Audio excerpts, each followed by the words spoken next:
Price சாலம் கர்த்தர் இயேசு கிறிஸ்து இனி நாமத்தினால உங்களுக்கு வாழ்த்துக்கள் பல. சிறு பிள்ளைகளுக்காக வேண்டி நீதிமொழியிலிருந்து தினம் ஒரு கதை சொல்லுகிறோம். கதை கேளுங்க, அது நடங்க. தேவன் ராஜ்யத்தை சுதந்திரித்து கொண்டு தேவனுக்கு பிரியமான காரியங்களை செய்யுங்க. இன்றைய நாளில் கூட நீதிமொழிகள் 16:24 இனிய சொற்கள் தேன்கூடு போல் ஆத்மாவுக்கு மதுரமும் எலும்புகளுக்கு ஔஷதமும் ஆகும். இனிய சொற்கள் சொன்னீங்கன்னா போதும், அது நான் ஆத்மாவுக்கு தேனை போல இனிப்பாக இருக்கும். அது ஒரு மருந்தை போல் இருக்கும்.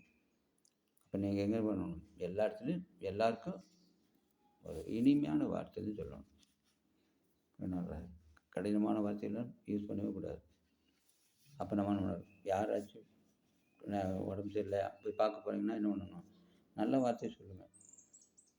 நல்லா விசாரிக்க போங்க. உடம்பு சரியில்லை போய் பாருங்கள். துன்பத்தில் இருக்கிறவங்களுக்கு போய் ஆறுதல் சொல்லுங்கள். வறுமையில் இருக்கிறவங்களுக்கு ஏதாச்சும் கொடுங்க. நல்லதாக சொல்லுங்கள். நீங்கள் சொல்லக்கூடிய வார்த்தை வந்து உங்கள்கிட்ட பணம் இருக்குது இல்லையோ, ஆனால் வார்த்தை சொல்லுங்கள். அந்த வார்த்தை அவங்களுக்கு தேற்றும், ஆறுதல் படுத்தணும். வியாதி இருக்காங்க, போய் படுக்கையில் போய் பார்க்க போகிறீங்க. போய் பார்த்துட்டு என்ன பண்ணணும்? எப்படி இருக்கீங்க, நல்லா இருக்கீங்களான்னு கேட்கணும். நீங்கள் வியாதி விசாரிக்கன்னு சொல்லிட்டு அங்கே போய் அவங்ககிட்ட என்ன சொல்கிறது? ஐயோ இந்த வியாதி இருந்தவங்க நேற்றானே இறந்தாங்க. இது வியாதி பயங்கரமான வியாதி, இதுக்கு மருந்தே கிடையாது, ஒன்றுமே இல்லை, நீங்கள் சீக்கிரம் போயிடுவீங்க, நீங்கள் இறந்து போயிடுவீங்க அப்படின்னு சொன்னால் எப்படி இருக்கும்? அவங்க டாக்டர் சொல்லியிருப்பார் 3 மாதம் தாங்க அப்படின்னு. நீங்கள் சொல்லிட்டு வந்தால் அவன் இதே நினைப்பான். அவன் 10 நாளும் இருக்க மாட்டான், போயிடுவான். இது காரணம் என்ன? நீங்கள் சொல்கிற வார்த்தை தான். நீங்கள் சொல்லி பாருங்கள்.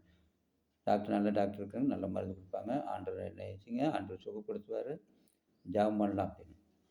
சிலர்னு சொல்லுவாங்க, ஐயோ நான் ஜெபம் பண்ணி பார்த்தேன், ஜெபம் பண்ணிட்டு முடியாது, ஆண்டவர் கைவிட்டார், எல்லோரும் டாக்டரும் கைவிட்டாங்க, நான் போயிடுவேன் அப்படின்னு. அப்படி தான் நீங்கள் என்ன பண்ணணும்? அந்த விசுவாசத்தோடு சொல்லுங்கள். விசுவாசத்தோடு ஜெபம் பண்ணுங்க. தேவன் செய்வார்னு இனிய வார்த்தை சொல்லி பாருங்க. அவங்களுக்கு அது மருந்தாக இருக்கும். சில டாக்டருக்கு போவாங்க, ஐயோ அந்த டாக்டர்கிட்ட போனோம்னா சீக்கிரம் போனாமல் இருதே, இப்போ உட்காந்து அன்பாக பேசுவார், நல்லா இருக்கு பேசுவார், மருந்து கூட கொடுக்க மாட்டார். இதெல்லாம் போய் நல்லா இருக்கும், போங்க போங்க அப்படின்வார். அவர் கொடுத்த தைரியத்தில் நாங்கள் வருவோம், மருந்தே சாப்பிட மட்டும் நல்லா போயிடும் அப்படிம்பாங்க. சில டாக்டர்கிட்ட ஐயோ இந்த டாக்டருக்கு போனோம்னா அவ்வளோதான், 3 மாதம் இருக்கிறவங்கள 1 மாதம் போயிடும். போட்டு இன்ஜெக்ஷன் அப்படி போட்டு அந்த மாத்திரை கொடுத்து இந்த மாத்திரை கொடுத்து பயங்கரமாக வேலை பண்ணிடுவான். மற்ற ஒன்றும் பண்ண முடியாது, டாக்டருக்கு போகவே கூடாது பிடிப்பாங்க. அந்த மாதிரி பண்ணக்கூடாது. நம்ம எப்போ பண்ணோம் எங்கே போனாலும் நல்ல இனிய வார்த்தை சொல்லுங்கள். நல்ல வார்த்தை சொன்னிங்கன்னா அதை சொல்கிறார், நாவின் அதிகாரத்தில் என்ன இருக்குது? மரணமும் ஜீவனும் இருக்குனாப்புல. நீங்கள் எதை சொன்னீங்கன்னா அது படி நடக்கும். அப்போ நம்ம என்ன பண்ணணும்? நல்ல வார்த்தை சொல்லணும். இனிய வார்த்தை சொன்னால் அதே தேன் மாதிரி இருக்கும், மதுரமாக இருக்குமா, அதே மருந்தாக இருக்கும் உங்களுக்கு. இப்போ ஒரு வீட்டில் ஒரு ஊரில் என்ன பண்ணாங்களா, கணவன் மனைவி இருந்தாங்களாம், நல்லா வாழ்ந்துட்டு இருக்காங்க, சந்தோஷம் வாழ்ந்துட்டு இருந்தாப்புல. ஒரு நாள் என்ன பண்ணுச்சு, அவங்க மாமனாருக்கு உடம்பு சரியில்லாமல் போச்சு. ஹாஸ்பிட்டல் படுத்துருக்காங்க. அப்போது என்ன பண்ண, மனைவி வர முடியல அப்படின்ட்டாப்புல, நீங்கள் போய் பார்த்துட்டு வாங்கன்னாப்புல.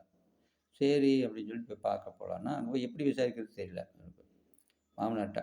ஆனால் இவர் கொஞ்சம் காது கேட்காது, என்ன பண்ணிட்டாரு, இவன் காது கேட்காது எப்படி மாமனார்கிட்ட போய் எப்படி விசாரிக்க, நீ போட அப்படின்னு. இல்லை நீ எனக்கு வேலை இருக்குது, நீங்கள் போய்ட்டு வாங்க, ஒன்றும் பிரச்சனை இல்லை, போங்க. அங்கே போனால் என்ன சொல்லுவார், நீ கேளுங்க, போனோன்னே எப்படி இருக்குமா மனசு கேளுங்க, நல்லா இருக்குன்னு சொல்லுவார். சரி அப்படி சொல்லுங்கள். அப்போ எந்த டாக்டர் பார்க்குறீங்க அப்படின்னு கேளுங்க. அவர் என்ன சொல்லுவார், ஒரு நல்ல டாக்டருக்கு வந்து சொல்லுவார். அப்போ அந்த டாக்டர் செய்யுங்க, அந்த டாக்டர் நல்ல டாக்டர் தான், நீங்கள் அவரோட ட்ரீட்மெண்ட் எடுங்க அப்படி சொல்லுங்கள். அடுத்து என்ன மருந்து சாப்பிட்றீங்கன்னு கேளுங்க. அவர் என்ன சொல்லுவார், நல்ல மருந்து சொல்லுவார், நல்ல டாக்டர் நல்ல மருந்து கொடுத்தாரு, அப்போ இதே மருந்து கொடுங்க, நல்லா போய் சீக்கிரம் நல்லா குணமாயிடும் அப்படி சொல்லுங்கள். அப்புறம் வந்துடுங்க, போதும். இதான் வேறு ஒன்றும் பேச சொல்லிட்டேன். போங்க நீங்கள் போங்க அப்படின்னாப்ல. சரி இந்த ஐடியில் போயிட்டார். போய் மாமனார் ஹாஸ்பிட்டல் படுத்துருந்தாராம். அங்கே போய் பார்த்து டாக்டர் மாமனார்கிட்ட போய் மாமனார் எப்படி இருக்கீங்க, நல்லா இருக்கீங்களா அப்படின்னு. நல்லா இருக்குப்பா அப்படின்னாப்பா. எப்படி நல்லா இருக்குன்னு சொல்லாமல் என்ன பண்ணுறாரு, ஏதோ இருக்கிற, எப்போ சாகலாமா போகிறோமே அப்படி இருக்கிற, என்ன பண்ணுறது அப்படின்னாப்ல. அதே அப்படியே இருக்கு நல்லா இருக்கு, அப்படியே இருக்கு அப்படின்னாப்ல. மாமனார் என்னடா அது, நம்ம என்ன எப்போ சாகலான்னு இருக்கிறது, இவன் இப்படி சொல்கிறானே, சரின்னு மனசு விட்டாரான்.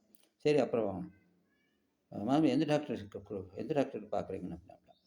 அவர் சொன்னார், யமன் தான் எனக்கு டாக்டர்னாப்ல.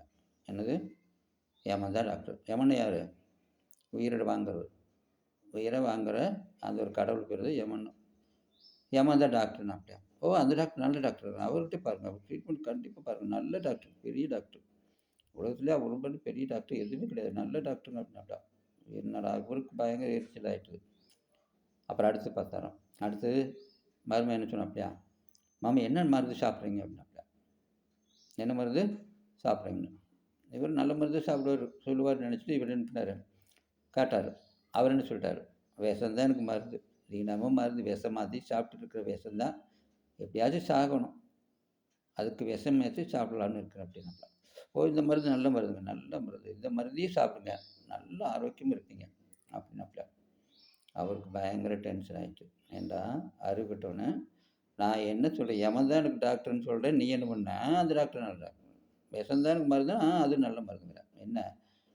நான் எப்ப சாகலன்னு நெனச்சிருக்கிறியா? அவன போட்டு அடிச்சுன்னு சத்தம் போட்டு அனுப்பி விட்டாரு. திட்டி அனுப்பிட்டாராம். இவனுக்கு புரியவே இல்ல மருமனுக்கு. என்னடா இது? நல்லது தானே கேட்டேன். நல்லது தானே சொன்னோம். ஏன் மாமனுக்கு இவ்வளோ கோவம் வருது? சரி பரவால்ல. அப்படின்னு சொல்லி போயிட்டாப்ல. போயி அவங்க மனைவிகிட்ட சொன்னாப்ல. இப்படி கேட்டேன், இப்படி பண்ணிட்டேன். என்ன தெரியல எனக்கு. மாமனு இவ்வளோ கோவமா நான் கேட்டதுக்கு, இவ்வளோ பதில் சொன்னதுக்கு இவ்வளோ கோவப்பட்டுருக்கிறாரே! ஏன்னு தெரியலையே அப்படின்னாப்ல. அப்ப என்னன்னு மாமனாருக்கு அத என்ன பண்ணாப்ல, மனைவி ஃபோன் பண்ணி கேட்டாப்ல. என்னன்னு? அப்ப சொன்னாப்ல. இப்படிலாம் பண்ணாப்ல. ஐயோ! சரி அப்பதான் சொன்னாப்லயாம். அப்ப அவருக்கு காது கேட்காது. நீங்க எதையோ சொல்லியிருக்கீங்க. அவரு என்னமோ சொல்லியிருக்காரு. நான் சொல்லிக் குடுத்தது இப்படி அத போய் சொல்லிட்டாரு மன்னிச்சுங்க அப்படின்னாப்ல. அப்பதான் தெரியுது மாமனாருக்கு. ஐயய்யோ! மறுமணி இப்படி திட்டிட்டோமே அப்படின்னு. அப்ப என்ன பண்ணணும்? எங்கேயாவது ஆஸ்பத்திரிக்கு போனீங்கன்னா, நல்ல வார்த்தை சொல்லுங்க. அப்போ ஆண்டவர் உங்கள ஆசீர்வதிப்பார். சகல நன்மையால் உங்களை நிரப்பக்கூடியவர் அவர்தான். அப்ப நம்முடைய வார்த்தை நிமித்தமாக குணப்படுத்த முடியும். அது வார்த்தை நீங்க இது மாதிரி மோசமான வார்த்தை சொன்னீங்கன்னா என்ன பண்ணுவாப்ல? அவங்க குணப்பட முடியுமா? அது இன்னும் பெருசா போயிரும். அப்போ நீங்க சிறு பிள்ளைகளை நீங்க என்ன பண்ணணும்? நல்ல வார்த்தை பேசுங்க. நல்ல குணமா இருங்க. எல்லாத்துக்கும் நன்மையான காரியங்கள செய்யுங்க. தேவன் உங்களை ஆசீர்வதித்து சகல நன்மையால் நிரப்புவாராக. ஆமென். கர்த்தர் உங்களை ஆசீர்வதிப்பாராக.